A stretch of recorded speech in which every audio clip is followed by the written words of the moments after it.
The cess will come into force with effect from 1st of June 2016. ये है Anita Mishra.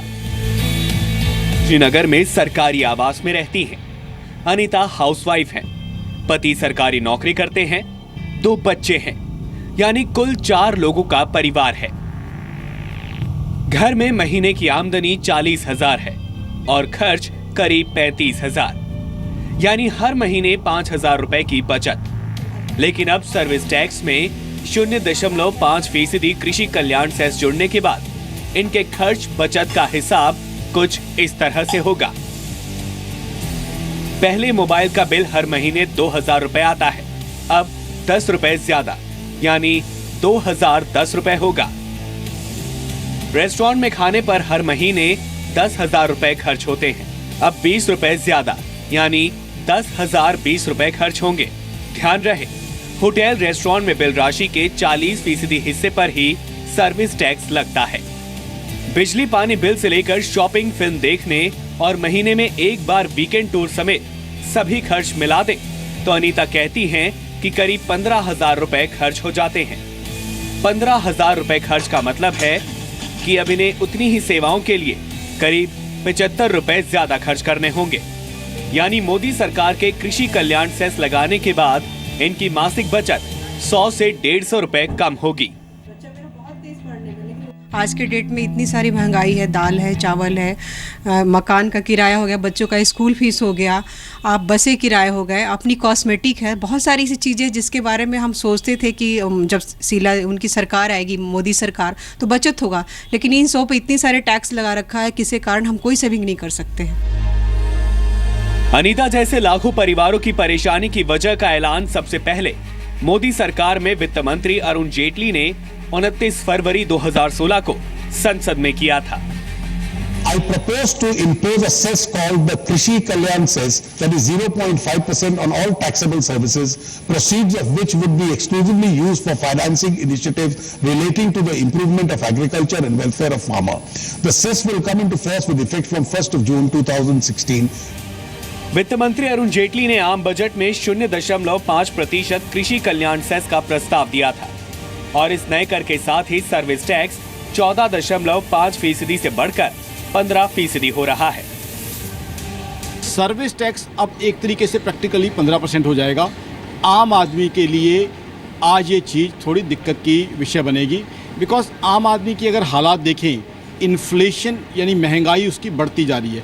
CPI consumer price inflation already उसकी पीछे 5.4% रही है। 0.5% कृषि कल्याण सेस के साथ ही रेस्टोरेंट में खाना खाना, मोबाइल, बिजली, पानी, DTH का बिल, रेल और हवाई टिकट महंगा हो जाएगा। इसे आप ऐसे भी समझ सकते हैं, पहले आपका मोबाइल बिल 1,000 रुपए था तो टैक्स बढ़ने के बाद अब वो 1,005 रुपए हो जाएगा। DTH यानी डिश टीवी का महीने का बिल पहले यदि 1,000 रुपए था तो उसमें भी 5 रुपए का इजाफा होना तय है। इस गर्मी में बिजली का बिल देखकर पहले के मुकाबले आपका पसीना और तेजी से निकलेगा, क्योंकि अगर आपका बिजली का बिल 2,000 रुपए है तो ये 10 रुपए और महंगा हो जाएगा।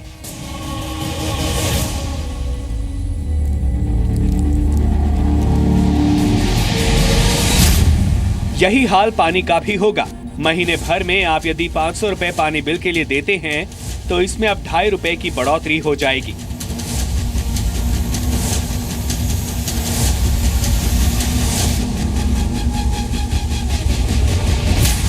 अगर आप बाहर खाने के शौकीन हैं तो आपको टैक्स का शॉक और ज्यादा लगेगा। आपका 1,000 रुपए का रेस्टोरेंट का बिल अब 2 रुपए और बढ़ जाएगा। अगर आपने गर्मी की छुट्टियों में बाहर घूमने का प्लान बनाया है तो सभी रेल और एयर टिकटों की बुकिंग पर भी टैक्स 14.5% के बजाय 15% लगेगा।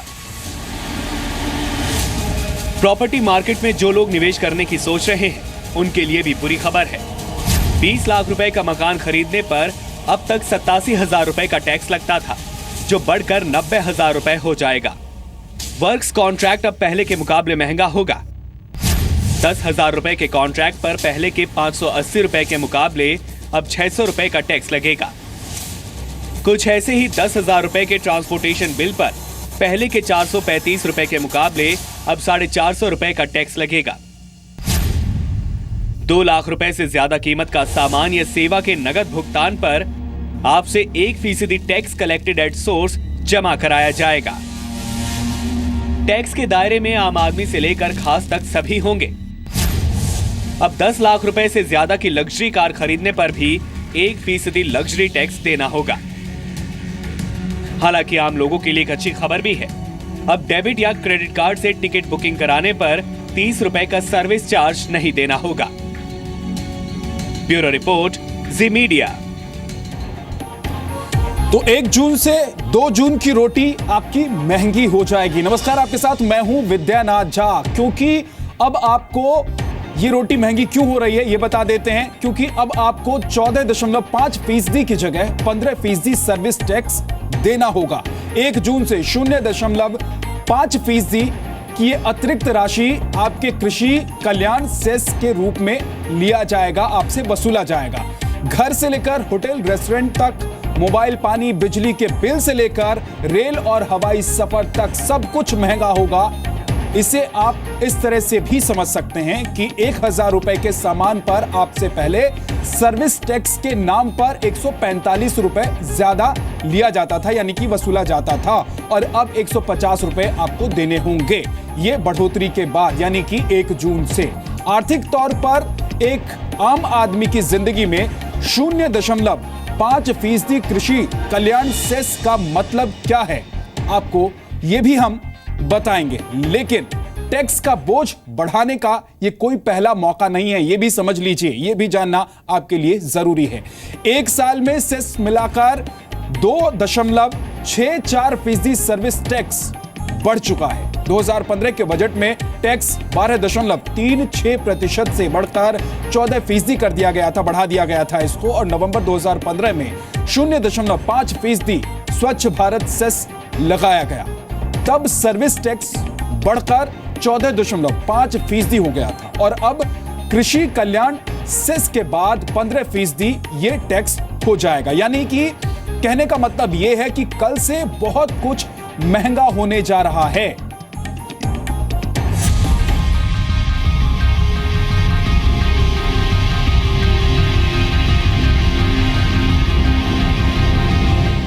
रेस्टोरेंट में खाना महंगा। ये जानकारी होटल रेस्टोरेंट में खाने के शौकीनों के लिए अच्छी नहीं कही जा सकती, क्योंकि कोई नहीं चाहता कि इस महंगाई में 2 जून की रोटी भी महंगी हो जाए। शॉपिंग और सिनेमा महंगा। मैं इस वक्त एक मॉल में हूँ। मॉल में लोग क्यों आते हैं? शॉपिंग करने के लिए, मूवी देखने के लिए। लेकिन शॉपिंग करने से लेकर मूवी देखना तक अब सब कुछ महंगा हो जाएगा। ट्रेन प्लेन का सफर महंगा।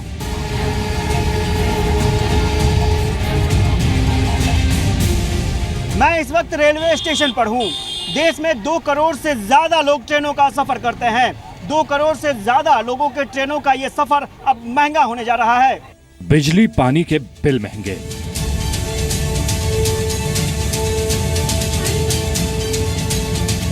अब आपको पानी के लिए भी ज्यादा पैसे चुकाने होंगे, फिर चाहे आप बाजार से 1 बोतल पानी लें या सरकार से महीने भर का। अब आपको 1,000 रुपए पर 5 रुपए ज्यादा चुकाने होंगे। DTH मोबाइल सेवा महंगी।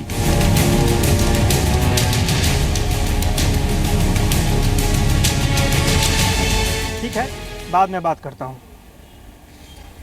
घर में टीवी देख रहे हो या फिर मोबाइल से बात कर रहे हो, हर सेवा के लिए अब आपसे ज्यादा रकम वसूल की जाएगी। आप पर महंगाई का चौतरफा अटैक।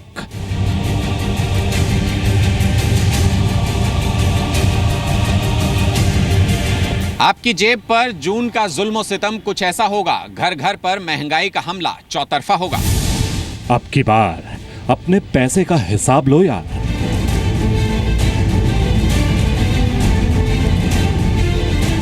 आज हम आपको बताएंगे कि आपकी जेब पर महंगाई का बोझ क्यों बढ़ाया गया और सेस के नाम पर आपके दिए हुए पैसे का अब तक क्या हुआ। महंगाई का वर्जन 0.5।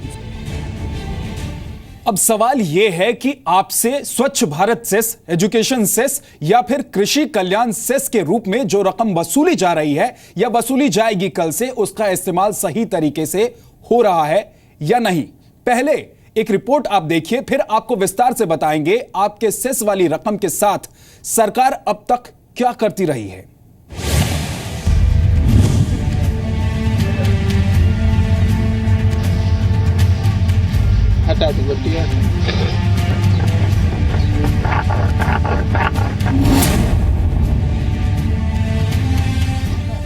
कृषि कल्याण सेस वाले देश में किसानों का हाल। राम मुंडा जी, एक चीज बताइए कि प्रधानमंत्री नरेंद्र मोदी ने 7 महत्वाकांक्षी योजनाओं की शुरुआत की है। एक एक करके हम उनका नाम बताएंगे। आपको ये बताना है कि आप इन योजनाओं के बारे में जानते हैं या नहीं जानते हैं। मैं शुरुआत करता हूँ। उज्ज्वला योजना नहीं जानते सर। नहीं जानते हैं। प्रधानमंत्री फसल बीमा योजना नहीं जानते सर। नाम भी नहीं सुना है। नहीं सुने हैं सर। प्रधानमंत्री आवास योजना नहीं है सर। नहीं सुने हैं। सांसद आदर्श ग्राम योजना उसी को नहीं जानते सर। नहीं सुने हैं। प्रधानमंत्री जनधन योजना नहीं सुने सर। नहीं सुने हैं। स्वावलंबन हेल्थ इंश्योरेंस स्कीम नहीं सुने सर। वो भी नहीं सुने हैं। हेल्थ फॉर ऑल नहीं से वो भी नहीं सुने। ऐसी कोई योजना जिसके बारे में आप जानते हैं, क्योंकि इन 7 योजनाओं के बारे में आपने कभी सुना नहीं है। नहीं सुने। तो आप सरकार के द्वारा चलाई जा रही कौन सी योजना के बारे में जानते हैं? नहीं जानते सर। नहीं जानते। ये है झारखंड के खूंटी जिले के किसान राम मुंडा। आपने इनकी बातें सुनी। अब जरा सोचिए, कृषि कल्याण सेस लगने से पहले अब तक केंद्र सरकार किसान हित में सैकड़ों करोड़ों की कई योजनाएं लागू कर चुकी हैं, लेकिन राम मुंडा जैसे देश के करीब 90% किसानों को ये मालूम ही नहीं कि उनके हित से जुड़ी सरकार की कोई योजना भी है। क्यों नहीं मिलता फायदा? ये तो पंचायत स्तर पे जो आता है वो जानकारी तो वो बताए तो मालूम पड़े। भी जानकारी नहीं है, कोई प्रसार भी नहीं कर रहा कि ये योजना है कि ये नहीं है। तो इसका लाभ मिलता है? नहीं मिल रहा। लाभ भी नहीं मिल रहा है। तो कोई बताने आता है? कोई बताना नहीं है। सांसद विधायक कोई भी नहीं है। प्रधानमंत्री फसल बीमा योजना देश में प्रारंभ की गई है। 24 राज्यों ने 24 से 20 राज्यों ने तो लगभग इस दिशा में बहुत आगे बढ़कर अपनी कार्रवाई कर दी है। किसान को सरकार की योजनाओं के बारे में कैसे पता चले, कैसे उसे फायदा पहुंचे, इस संबंध में जी न्यूज एडिटर सुधीर चौधरी ने मोदी सरकार में गृह मंत्री राजनाथ सिंह को अहम सलाह दी थी। जब हम गाँव में जाते हैं तो लोगों को योजनाओं के बारे में तो पता है, लेकिन गरीब आदमी को ये नहीं पता होगा कि मुझे लेकर कौन जाए, कैसे होगा, बैंक में खाता खुलेगा कैसे, या मुझे बीमा मिलेगा कैसे। तो अगर आप हर गांव में एक गाइड को रख दें, असल में वो ग्राम प्रधान की जिम्मेदारी होनी चाहिए। जिन लोगों ने इसमें अपनी भूमिका निभाई है जी, और मैं समझता हूँ उसी के परिणाम स्वरूप आज 99 पॉइंट समथिंग ऊपर का परसेंटेज है कि इतने लोगों के खाते आज बैंकों में खुल गए हैं प्रधानमंत्री जनधन योजना के अंतर्गत। तो अगर आपका कोई योजना गाइड भी हो ना, अगर गांव में एक योजना गाइड अगर आपका हो जो कि सारे गांव वालों को ये सुविधा और जानकारी दे कि इस योजना में आप ऐसे जा सकते हैं, तो शायद हमें लगता है कि आपको करना चाहिए। अच्छा सुझाव। इस बातचीत के अगले ही दिन दूरसंचार मंत्री रविशंकर प्रसाद ने सरकार की योजनाओं को जन जन तक पहुंचाने के लिए डिजिटल इंडिया की गाड़ियों को लॉन्च किया। वैन का उद्घाटन कर रहा हूं जो देश भर में घूमेंगे। 1 साल में गांव-गांव जाएंगे, एक इलाके में 3 दिन रहेंगे। और डिजिटल इंडिया क्या है, इससे शिक्षा, स्वास्थ्य, कृषि, गवर्नेंस, इन सब के बारे में क्या क्या हम बता सकते हैं। ये सारे जो हमारे वॉलंटियर्स हैं वो जाएंगे। रविशंकर प्रसाद का दावा है कि 31 मार्च 2017 तक 66 गाड़ियां देश के 657 जिलों में गांव के दूर दराज इलाकों में रह रहे लोगों तक पहुंचेगी।